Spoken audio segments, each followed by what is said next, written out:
Here's an important concept. See a need, meet a need. When I was 8 or 9 years old, God put into my hands a 4-string banjo. My mother started me on banjo lessons. A few years later, she switched me over to guitar. I really wanted to play guitar because that was more cool. And started learning folk songs, Bob Dylan, et cetera, et cetera. So there's an important skill that God gave me. And so when I saw needs, like when I was 18 years old in the West LA Vineyard, I started leading in a small group. And in Langley Vineyard in the 80s, when there was a need to train worship leaders, we made simple cassette tapes of our worship as a tool for them to learn to lead worship. About the same time, John Wimber started inviting me to go lead worship in conferences with him.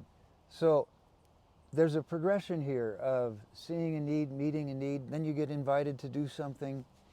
And so there's a lot of times in life where you don't need a word from God to know whether you should do something. You see somebody that has a need and you meet that need.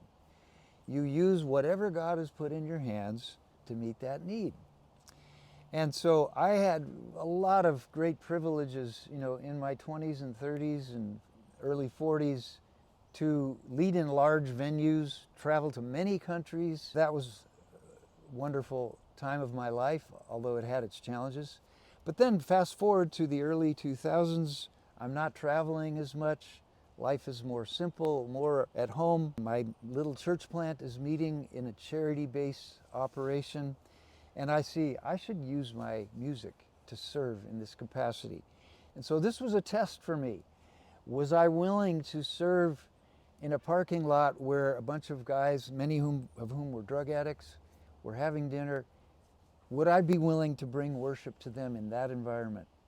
Yes, see a need, meet a need. That's what God called me to do. So think about that as you consider how to invest your time.